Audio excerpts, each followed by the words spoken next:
24 तारीख को श्रावण का आखिरी सोमवार है। आप सभी को श्रावण के विरामी सोमवार की बहुत बहुत बधाइयाँ। सावन का आखिरी सोमवार हो, शायद यही लास्ट वाला है। सावन का आखिरी सोमवार हो, जो लोटा जल का लेकर जा रहे हो उसमें थोड़ा सा इत्र, अगर इत्र नहीं हो तो गुलाब की पंखड़ी, पंखड़ी नहीं हो तो कोई फूल की पत्ती उस जल में बाबा को समर्पित इत्र हो तो ज्यादा अच्छा। आखिरी सोमवार को या सावन महीने का आखिरी दिन आप शिव को जब 2 लोटा जल चढ़ाएं तो उसमें इत्र का भाव रखकर, कामना कर कर, त्र्यंबकेश्वर बाबा का स्मरण कर कर और महामृत्युंजय मंत्र को जपते हुए।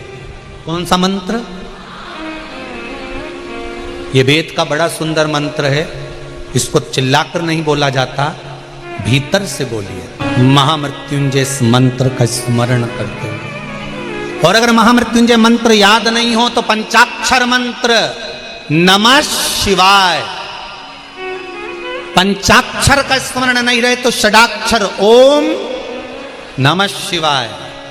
षडाक्षर का स्मरण नहीं हो तो श्री शिवाय नमस्तुभ्यम मंत्र का स्मरण कर कर इत्र का जल शिव जी को समर्पित करो और बाबा से निवेदन करो कि 1 महीना तेरी कृपा से सावन के निकले, तूने जल चढ़वाया, बीच में कोई दिन छूट गया, कोई कारण आ गया, हम जल नहीं चढ़ा पाए। जैसे भगवान विष्णु एक कमल का पुष्प नहीं चढ़ा पाए थे तो उन्होंने अपना नेत्र निकाल कर दे दिया था, तो भगवान शंकर इतने प्रसन्न हुए थे कि उन्होंने अपना सुदर्शन चक्र दे दिया था।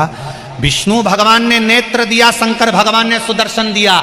तो भगवान शंकर से कहना, अगर बीच में कोई त्रुटि हो गई हो, सावन के महीने में कोई पूजा अधूरी रह गई हो, कोई त्रुटि हमसे हो गई हो और हम जल नहीं चढ़ा पाए हो, तो आखिरी दिन सावन के इत्र का जल चढ़ा देने से बाबा उस त्रुटि को समाप्त कर कर कामना पूर्ण। श्रावण का आखिरी सोमवार है, अपने जीवन को धन्य बनाना है। श्रावण के आखिरी सोमवार पर बन सके तो बेलपत्र और समी पत्र शंकर को चढ़ाना है। 5 बेलपत्र, 11 समी पत्र।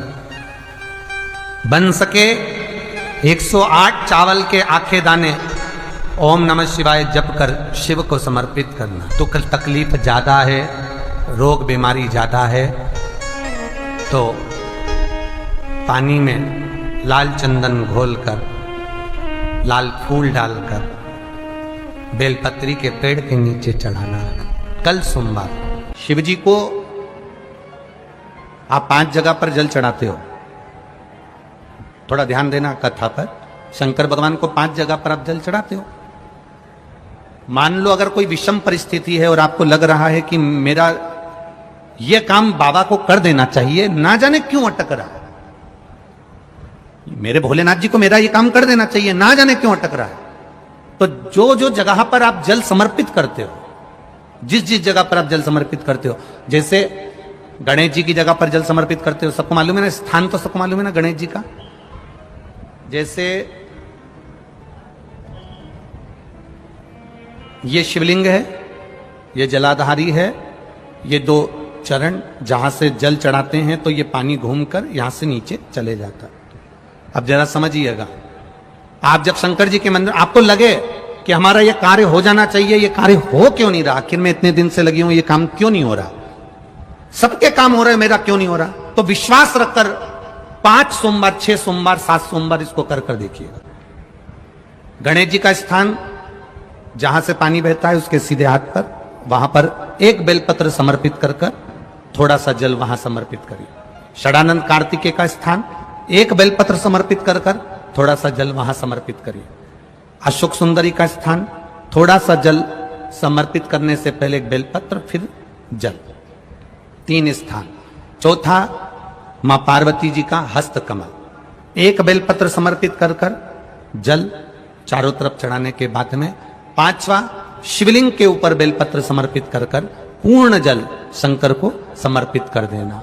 ये 5 स्थान का चढ़ा हुआ जल आपके जो काम अटक रहे हैं, जो कार्य में आपको तकलीफ आ रही है, आप बाबा को बस एक बेलपत्र और एक लोटे जल में से 5 स्थान पर जल समर्पित करने पर आप तुरंत 2 महीना भी नहीं लगेगा, मेरा विश्वास कहता है 15 या 20 दिन में बाबा उसको स्वीकार करेंगे। 15 से 20 दिन। पहला जल कहां चढ़ाना है? जम के बोलो जरा। गणेश जी वाला स्थान। दूसरा कार्तिकेय वाला स्थान। अब इसको समझ लेना आप अच्छे से। हम ये नहीं कह रहे हैं कि तुम गणेश जी की मूर्ति पे चढ़ाओ, हमने ये नहीं बोला। हमने ये भी नहीं बोला कि कार्तिकेय जी की मूर्ति पे जल चढ़ाओ, हमने ये भी नहीं बोला कि माता पार्वती जी की मूर्ति पे जल चढ़ाओ। आप तो जो शिवलिंग रखा हुआ है और जो जलाधारी गोल है उस पे जो शिवलिंग रखा है, जहां से पानी बह रहा है, उसके राइट हैंड में गणेश, लेफ्ट हैंड में कार्तिकेय, बीच में अशोक सुंदरी, पार्वती जी का स्थान, हस्तकमल और ये शिवलिंग। आपको गणेश जी के ऊपर जाकर जल नहीं चढ़ाना, आपको कार्तिकेय के ऊपर जाकर जल नहीं चढ़ाना, आपको देवी जी के ऊपर जल नहीं चढ़ाना, आपको तो केवल शिवलिंग की जलाधारी पर और शिवलिंग पर जल चढ़ा। पहला स्थान बोलते जाओ जम के, केवल जल नहीं, बेलपत्र फिर जल। दूसरा कार्तिकेय, तीसरा अशोक सुंदरी, चौथा अब पार्वती जी को जो तुम जल चढ़ाओगी और बेलपत्र चढ़ाओगी उसमें तुम्हारा स्मरण होना चाहिए। तुम कहां बैठी हो जल चढ़ाने के लिए, तुम्हारा ध्यान कहां है, कहां बैठकर शंकर जी को जल चढ़ाना चाहिए। आपको पहले भी कथा में कहा, जहां से जलाधारी का पानी बह रहा है इसके ठीक विपरीत जगह में आप यहां बैठ जाओ। उत्तर दिशा में पानी जाता है तो आप दक्षिण दिशा में बैठकर उत्तर की ओर मुख कर कर बाबा के, मां पार्वती जी के हस्त कमल पर बेलपत्र रखोगी, जल चढ़ाओगी और वहीं से बाबा को तुरंत आनंद के साथ में बेलपत्र चढ़ाकर जल चढ़ाओगी। भले खड़े होकर या वहां जाकर तुम यहां पर जल चढ़ा दो, परंतु उसके बाद में जब आप जल चढ़ाओगी, जब बाबा पार्वती जी को जब बेलपत्र और जल चढ़ाओगी तो आपका मुख कहां होना चाहिए? जहां से पार्वती, जहां से ये जल बहकर जा रहा हो, यहां बैठोगे तो जल जहां बहकर जा रहा है उधर की साइड तुम्हारा मुख हो जाएगा, उत्तर की साइड तुम्हारा मुख हो जाएगा और बाबा को आप जल समर्पित करो। तो पहला जल बेलपत्र गणेश जी, दूसरा कार्तिकेय जी, तीसरा अशोक सुंदरी, चौथा माता पार्वती जी का हस्त कमल और 5वें नंबर का जल भगवान शिव के ऊपर, अर्थात भगवान देव अधिदेव महादेव से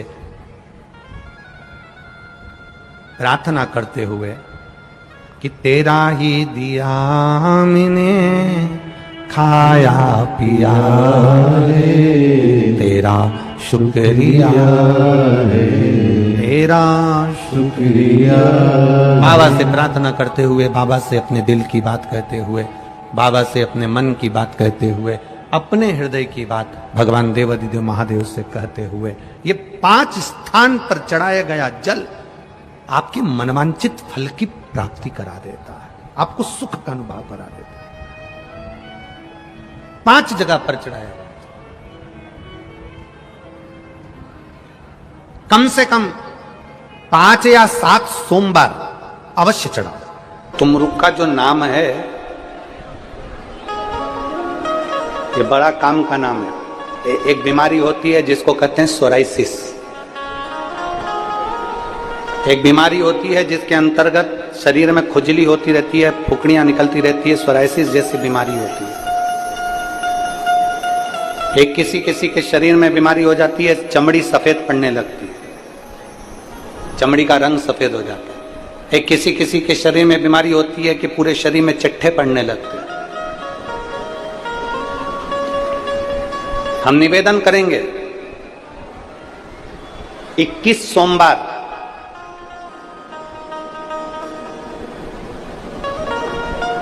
पांच बेलपत्र कमल बनाइए।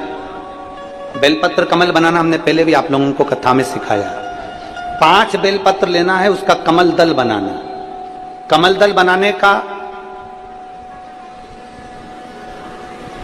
एक एक जो बेलपत्र लेते जाते हैं, उस बेलपत्र को हम डंडी से जोड़ते हुए चलते रहते हैं, मतलब उसको कमल की तरह उसकी पंखुड़ियों को गोल घुमाकर बेलपत्र को हम 5 बेलपत्र को जमा लेते हैं।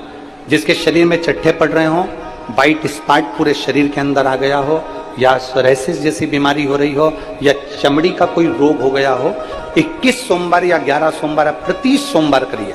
कमल दल बनाइए 5 बेलपत्र का, शंकर भगवान पे चढ़ाने से पहले अशोक सुंदरी वाली जगह पर उसका स्पर्श कराइए और भगवान शिव पर उसको चढ़ा दीजिए। 1 लोटा जल लेकर जाइए, साथ में खाली पात्र लेकर जाइए, खाली कटोरा।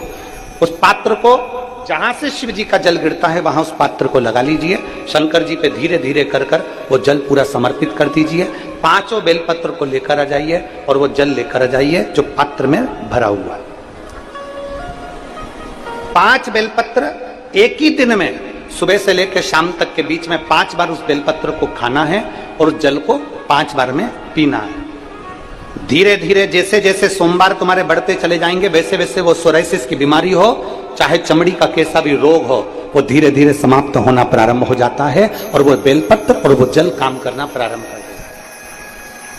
बेलपत्र और जल काम करना प्रारंभ कर देता है। बस उसका कमल दल बनना चाहिए। आगे आपको कमल दल बनाना, जम के बोलो जरा। जैसे एक बेलपत्री ली, दूसरी बेलपत्री लेंगे तो उसके दिशा चेंज करते जाएंगे, तीसरी लेंगे उसकी दिशा चेंज कर देंगे, चौथी लेंगे उसकी दिशा चेंज कर देंगे, 5वीं लेंगे उसकी दिशा चेंज कर देंगे। कमल की आकृति में उस बेलपत्री के भाग को घुमाकर रखा, फिर वो भगवान देवाधिदेव महादेव को समर्पित करेंगे। एक आनंद की अनुभूति करा। तुम रूका जी का नाम लेकर आप अगर कोई से भी भाव, हम फिर निवेदन करेंगे, जिस नारी को संतान नहीं होती सफेद आंकड़े की जड़ लेकर रजस्वला धर्म के 7वें दिन सफेद आंकड़े की जड़ को लाइए, शिव जी पे से तुमरुकेश्वर महादेव जी का नाम लीजिए, तुमरुका जी का 21 बार नाम लेकर घुमाकर नंदी के पास खड़े होकर लाल धागे में उसको कमर पर बांध लीजिए। शिव जी को रोज जल चढ़ाओ, मेरा देवाधिदेव महादेव संतान जरूर देता है, वो तुमरुकेश्वर महादेव। शिव महापुराण की कथा तो ये तक कहती है कि अगर जिंदगी में कोई नशा करने वाला व्यक्ति हो ना, जिसको बहुत दारू का नशा या चिलम का नशा या चरस का नशा या अन्य अन्य नशे, किसी को बहुत नशे ज़्यादा करता हो और कोई नशे से युक्त अगर व्यक्ति है, बहुत नशेला व्यक्ति है, बहुत नशे में डूबने वाला अगर कोई व्यक्ति है, तो शिव महापुराण की कथा तो यहाँ तक कहती है कि बेल पत्र के बीच वाले पत्ते पर, बेल पत्र के अगर बीच वाले पत्ते पर गौ माता का घृत, गाय के दूध से बना हुआ घी अगर बीच वाले पत्ते पर लगाकर शंकर भगवान को समर्पित करा जाए और वही पत्ते को उठाकर, उसी पत्ते को उठाकर